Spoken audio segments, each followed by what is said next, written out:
What up, guys? We've got chapter 3 of the Road to the Olympia series, leading up the long journey all the way. We found out it's December next year is going to be the Olympia 2022, where Terrence is going to beat everybody.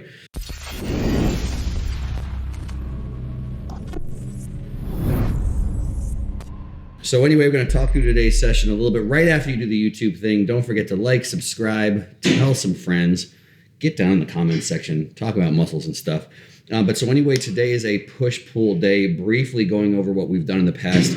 Last split, we basically had 2 push-pull days and a lower body day. And then we had what I called reverse push, reverse pull. The names are stupid, I know. Just something I made up because basically it was the opposite of what you'd have for a typical push-pull day. Basically a day that we would start with biceps, a day that we would start with triceps, and then have one exercise to still kind of touch on the rest of upper body. We would still touch on delts and chest on the push day, some rear delts, and back on the bicep day. So this year, this split, making a slight change, very, very similar. We still have upper body, the priority a little bit over lower body. We still have arms probably as the main priority in the upper body as well too.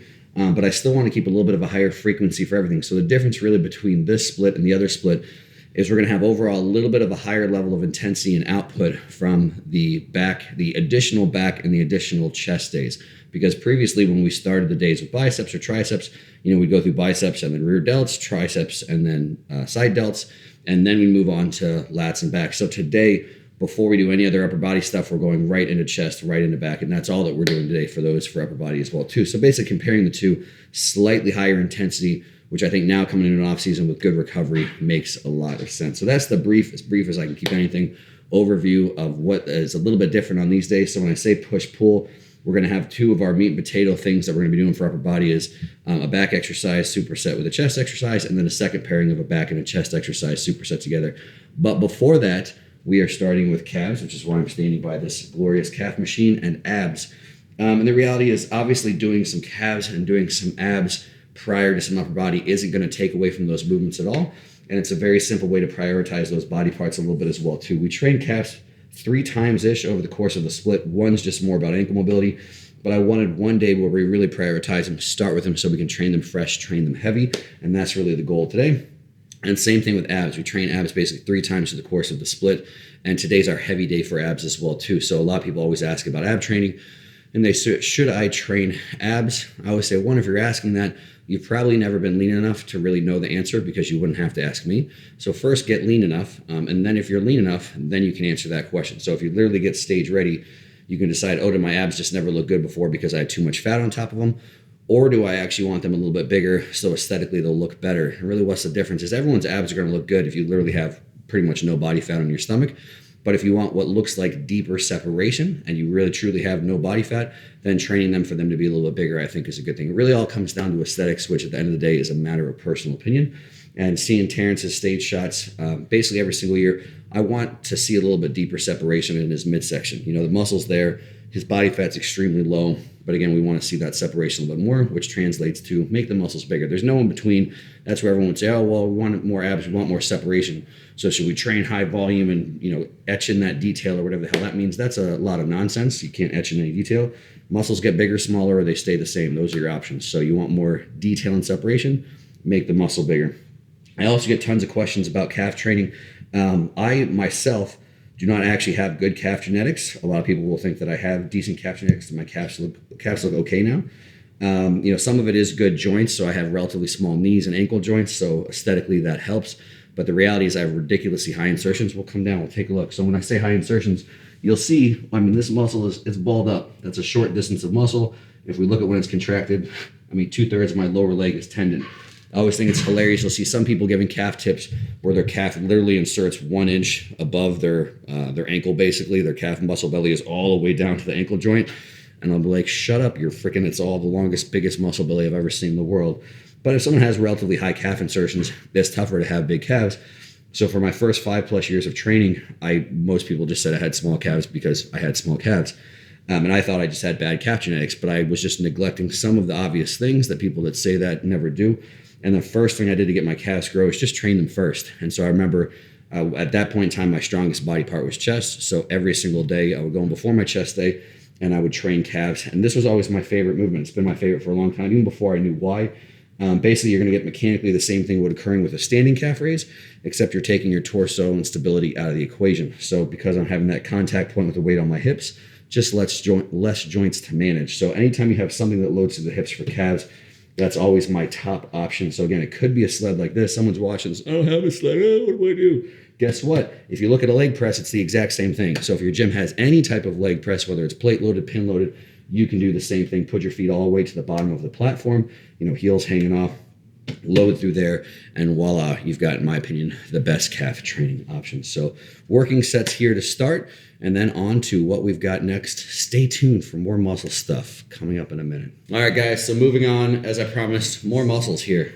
So speaking specifically to these muscles, we did some calves, we did some abs. These are the two big movements we're doing today for chest and back. And so again, like I always want to say, full transparency with this kind of stuff, it's not that big of a deal, the movements you select, and everything doesn't always have to be laser precise. Now let me finish, because I always get people where some stuff, obviously I say being very specific is helpful, especially with things where longevity is the concern. Obviously we're looking at elbow joints, knee joints, etc. But it's stuff if we're looking at different pull downs and presses, there's a lot of great options out there. So someone's not going to have this machine and they're going to freak out. Honestly, something like pull-ups would be a great sub for this one as well too. The focus here, I would say, is mainly lats, but sometimes, terrifying as it is, when we're doing pull downs, I just think of all the stuff that can pull down your upper arm. That's kind of my focus on here. I can feel a lot of tension. Obviously, if my lats are contracting, I can feel my entire shoulder girdle pull down because it pulls from the humerus. Because it crosses over the scapula, it can pull the entire, again, shoulder complex down, pull the humerus down, pull the scapula along with it. That being said, you've got some other stuff up here. Rear delts can actually work a little bit. Teres can work a little bit. And as long as I feel from this start position, I'm pulling down with basically everything below my humerus, that's kind of what I'm thinking about. I'm fine for my entire upper back working. When I really want to be a little bit more precise with trying to do more lats, I might go single arm here. So that's really how we selected the pull down here. I love this machine, so we're going to use it. We do this one single arm lots of times when we do lats as well too. But again, just a little bit more. Yeah, probably lats is the main focus-ish, but I'm fine with some other upper back stuff working as well too. And we're supersetting. So the reason we're supersetting these is just to save time. Again, people will say there's a takeaway from output. Maybe technically a teeny bit, but the reality is when people ask questions like that, will supersetting take away from output? I'm always saying just do it. So if you do it and you actually log it and track it and can progress it, then fine. It's still very something that you're able to use. And I'm sure if you're someone like JP or something is doing this and he's doing 47 plates on each one, because it's so much output, him supersetting might not be as great. But for someone my size, I think it's a fine option. So again, supersetting this with the press. Same thing with the press. How did we pick this? I just want a very efficient movement. And so this is a place where I think, one, free weights machines, I don't really think very much about it as should I do a free weight or should I do a machine? I just pick a good exercise. And any type of press, lots of presses, if it lines up well, is a great exercise. And then the bonus on these, I think machines have an edge for if they're converging, then you can actually take to this fully shortened pec position and still actually have the pec loaded. People get confused. The line of force on this machine is not straight up and down. You're not using gravity. So if I went like this with dumbbells, then that line of force is going straight through my shoulder joint. I'm stacked. There's no tension on the pec unless I'm just sitting there flexing them in space. Here, the line of force is not straight down. It's the path that the actual handle takes. So the line of force is at an angle. If you see me, imagine me coming to the top and that line of force is at an angle, it never stacks. So you don't ever stack. You're still loaded in the shortened position. So if there's an argument for efficiency, more range of motion with appropriate load challenge, you're going to have the edge for a nice converging machine over a dumbbell. Now, I didn't say dumbbells are bad, and if you do dumbbells, I'm going to come and make fun of you and say, well, that's not optimal. I don't do that. I do that sometimes. I don't know where that noise came from, but I'm going to start making that noise just in commercial gyms, just walking up to people and shaking my head at them and making noises. But anyway, that's how we picked this. Two very efficient movements. We're going to superset them. We're going to track them, logbook them, progress them. And half of it, again, the very realistic way that we do this is I'm the same. I've had my shoulder. Luckily, I haven't had shoulder issues really in 10 years. But I messed up my shoulders. My first 10 years of training, I messed up the shoulder 20 times more than I have in the last 10. So it's always a little bit I'm aware of it. Honestly, it hasn't bothered me in any way, shape, or form in years. But Terrence, every once in a while, has some stuff going on with the shoulder. Everyone always says, well, how do we do this? How do we fix this? Yeah, if you can do some stuff to kind of work on it, improve your mobility, improve your control over your joints, great. Go to a specialist is obviously always great. That being said, the simple things is just find movements that feel good. Movements that you do properly, pain-free, are corrective in and of themselves. So if we, all the time when Terrence and I were picking a press, we'll do a press and it might feel good for a week or two. He's like, it doesn't feel great. Great. We switch the press, find something that feels good and run that into the ground. So all of these things that we've been doing, everything today is going to be 2 working sets, top set, back off set type structure. You don't have to do that top set, back off. I just think that's one way to accomplish a couple goals with a set structure. But anything where you're in close proximity to failure, however many sets you feel like doing, have at it. So some muscle stuff, and then next we're going to move on to some more muscle stuff. And then maybe I'll throw in some random subject just to surprise you guys. Like I'll discuss like politics in there, or like a documentary that I've watched recently. Do you guys want my opinion on things going on in the world like celebrities do? I'm not a celebrity, so I won't give you my opinion on politics. But anyway, muscles are coming up next. Stay tuned. All right, guys. So next pairing we have here is a pullover variation with the pec deck. And again, just to kind of explain some of this stuff, one, there's the notion of efficiency. So both of these I would consider very efficient just for the sake they cover a large range of motion. So pretty much the full contractile range of pecs, full contractile range of lats, and also if you set them upright, have very good profiles. But I'm also a little bit concerned with recovery. So we're not doing anything that are systemically super hard on recovery today either. So, the chest press, obviously a press is going to be a little bit more than a fly. And even the pull down, we're not doing any back movements that again are going to load the spine, load the hips, no bent over rows, no RDLs. Because again, that's half of it too. Is everybody always wants to do more. And frequency can be a great tool to bring things up faster if used properly. But sometimes you're digging that recovery hole deeper than you can fill it back up. So being aware of that, we have kind of our compound movements first. And I wanted to keep the next two isolation, just for the reason that, again, they're not as taxing on recovery, but can be very effective from a single muscle standpoint. So first I'm going to explain longer the pullover variation, why this whole mess of crap is set up the way that it is. So the first question is, if you watch the last split, we just did a pullover, just a standing rope pullover. So first, why would I do that over a dumbbell pullover? One, doing a dumbbell pullover can be okay. Most of the time, most people, I think it'll fit better if you use a different implement than a dumbbell, maybe like a Swiss bar. Even then, it's very close to taking you, past maybe where ideal. You can stretch your lats pretty far. I think for most people, here's a decent end range. Taking it past that, depending on the direction of the pull, if you're doing with the dumbbell, I don't think is a huge deal. But that being said, it is something that could easily kind of push you past maybe where you should go. But even aside from that, the fact that if you're doing a dumbbell, probably doesn't line up great. Even if you're doing a Swiss, lines up better. But the range of motion that's effective is short. So we're overloading from here, and then you just come higher and higher and higher. There's less and less torque at the shoulder. So by the time you're stacked, imagine I'm lying on the bench doing a dumbbell pullover, there's no torque at the shoulder joint, no challenge on the lat. So one, from a range of motion that's effective and has load, you're gonna beat it with a pullover variation. Someone will say, why not a machine pullover? Well, for me, it's very simple. I don't have a machine pullover. Are machine pullovers good? I get asked that all the time. They can be. Because it's a machine and lots of things are fixed, the only issue is it's harder to make fit everyone, right? So again, I always have this thing, when they design machines, they attempt to have it fit everyone, which ends up meaning it generally fits no one. Write that down. So it's very, very tough to make those fit. But if they fit you well, if you can go through the range of motion and set up properly, they can be a great option. That being said, I think a rope can be a much better option for a lot of people because you can set it up where it's right within the range of motion it should be. You can load the entire range, and you can also make it fit very well, especially using things like ropes. So that's why we had pullovers in before with a rope. Why do we set up this bench mess? Nothing magical, but I just want to try and take stuff out of the equation. So if I don't have to focus on controlling my torso, my hips, just trying to keep other stuff still. If you've watched my stuff for a while, I joke I have the wiggles. You'll always see feet tapping and moving or whatever. I'm like that when I'm not training. So anytime I can keep myself still is a good thing. And pretty much every single person watching this, it's a good thing for you as well too. So that's all that we did here.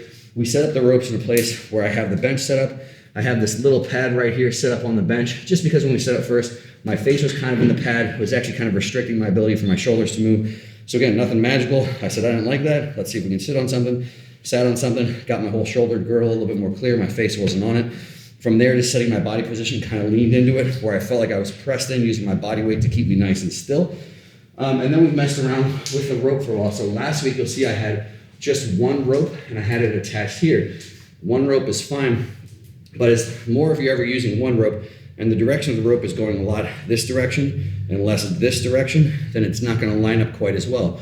So almost any time you can go from one rope to two ropes, you'll see as we're doing this, the ropes are near vertical, much more right in line with our upper arm, much more in line with the arm path that we want. So that's the reason I switched to two ropes. That caused two problems. So this is why we changed some stuff up a little bit, and you can just MacGyver this at your own gym. But we had it on this pin last time, or this cable attachment last time. So now when we go with two ropes, if I set it here, we bottom out before we can stretch. So attached to this top one, I also, as soon as I went to two ropes, I found out real fast, This rope is significantly shorter than this one. And even though I could grab a different point or whatever, my OCD just literally would not allow that. I'd lose my mind. So here's my solution I'm most proud of. 2 different size carabiners. So we got the short carabiner on the long rope, the long carabiner on the short rope. Say that fast 5 times or something, I don't know, like that. And so anyway, now they line up pretty damn close to the same length, and I'm proud of myself for that. And so we both, again, half of it's on paper. I thought this would feel better, and then I went and asked Terrence. Terrence is wider than I am as well too, so I thought it would actually feel a lot better for him, and lo and behold, it did. So win, we're gonna keep it. And then the last thing here, I always explain this, like I did last time I got my monkey friend on here. So if you've ever used this with a decent amount of load, this bench can tip forward pretty easily.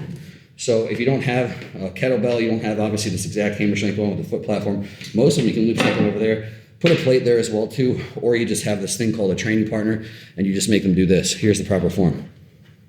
Like this, the whole set. And you make that face too while they're going. But a monkey works well too. You don't have to do it like that and make that face. So that's the reason for this whole mess. Someone could look at this from the outside and say, Gareth, there goes that hypertrophy coach ding dong, just reinventing the wheel, doing stupid shit for clicks and for likes.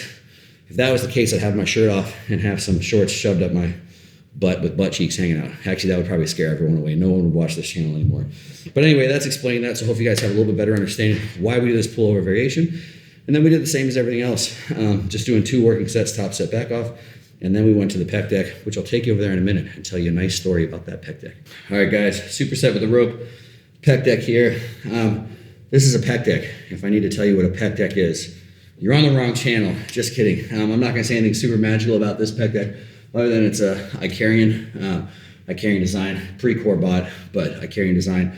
Really nice pec deck, 2 nice things about it, nice shaped cam, and nice thin back pad. I'd like to think was designed to allow the shoulder blades to move better when doing flies. So pec deck, isolated for chest, not hard on recovery, good profile, really enjoy it. But the cool thing about this pec deck is we bought this used. So for anybody that doesn't know, this is not my gym we're training in. This is Dave Batista's gym, who I train sometimes when he's allowed to get muscular. So anyway, I found this piece, a guy that we have helping with equipment. I wanted this exact piece. We found it, we had it sent to us. If anyone's ever bought used equipment before, here's a hashtag pro tip. If you're ever buying equipment for yourself or the gym, test it before it gets dropped off and left by whoever shipped it there. So I always test it, test every pin for the range of motion, for the seat adjustment, for all that, move it around a lot, make sure everything works. When I was in the process too, one of the things, this is again another secret, is make sure every pin works. So sometimes the actual stack for the pin that it actually has to go into to actually engage the weight, sometimes that doesn't line up perfect, and if it doesn't, it will line up for some of them, but not all of them. So test every pinhole too. So I'm sitting here and I'm testing the pinholes, and I'm putting it in, and Trevor can show what that looks like. See, obviously when I'm doing the pinhole, and move this, ding, ding. So obviously, just so everyone knows what I'm talking about, I was moving this from different spot to different spot, and just pulling one arm like this, lifting them all up, and I'm lifting it up, and I get down to, between 140 or 160 pounds, whatever, and I lift it up, and I see something in there, and I see it's a piece of paper. So I get the piece of paper, and I take it out, and it's a folded up piece of paper, and I opened up the piece of paper, and it was a treasure map. Just kidding, not a treasure map. That would only make the story cooler. But it was a handwritten note, and it said something along the lines of, this is one of my favorite pieces from my gym. I'm not sure if this is actually getting sold to Dave Batista, but that's what they told me. But if it is actually you, I hope you enjoyed this piece of equipment, and I'm gonna miss it. I liked it or something like that. And so whoever it was, I don't know, I just imagine them when they're actually getting this thing all packed up, ready to go, just sneaks over, just sticks his note. He took his shot, and his shot landed, because I found it, and then I had to tell Dave the funny story as well too. So that's the story of this pec deck. Not only is it a good pec deck, it had a treasure map inside as well too. So that's story time with your hypertrophy dad for today. Until the next time, kids, stay safe and stay anabolic.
going to pretend I didn't just say this, and I'm repeating it for the camera because we didn't get it the first time. But we're doing push-ups here for a finisher, which I'll explain. But for myself and for Terrence, I'm having us finish. I think someone called these a push-up plus, as we have to name exercises, otherwise people get mad. But so basically just doing a push-up variation, obviously for pecs, pressing stuff.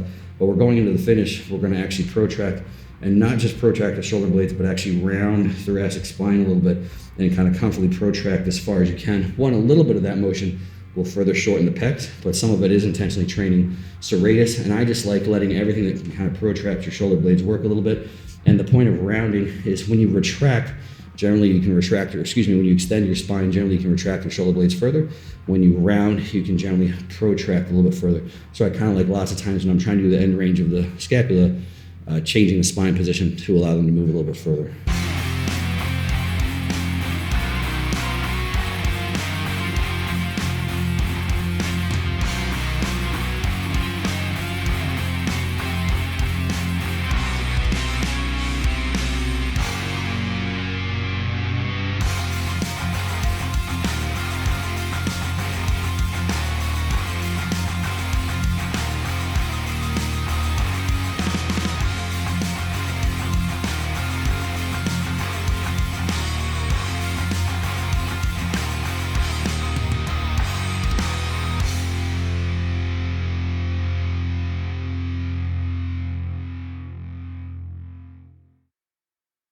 All right, guys, so that was it. Those are the ones that we're going to keep in all the time. So those first 4 movements, 2 for back, 2 for chest, those are the ones we'll logbook, track, progress as long as they feel good, probably for months. And then a little finisher there, just to basically like a rack chin, rack pull, whatever the hell you want to call them. Superset with push-ups or a push-up plus variation where I go into a little bit of protraction as well too.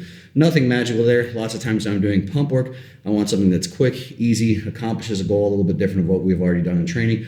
We're starting to introduce just a little bit of that into our training now as is. Most of the workouts now are just straight sets, not a whole lot of intensifiers, supersets, drop sets, all that kind of stuff just yet, but sneaking in just a little. And as we stick with straight sets for a few weeks, see how recovery is going, that's a way that we'll add in just a little bit more volume. So that is your push-pull day, working through this split. And until the next one, we cover the next day that we're training. See you guys next time.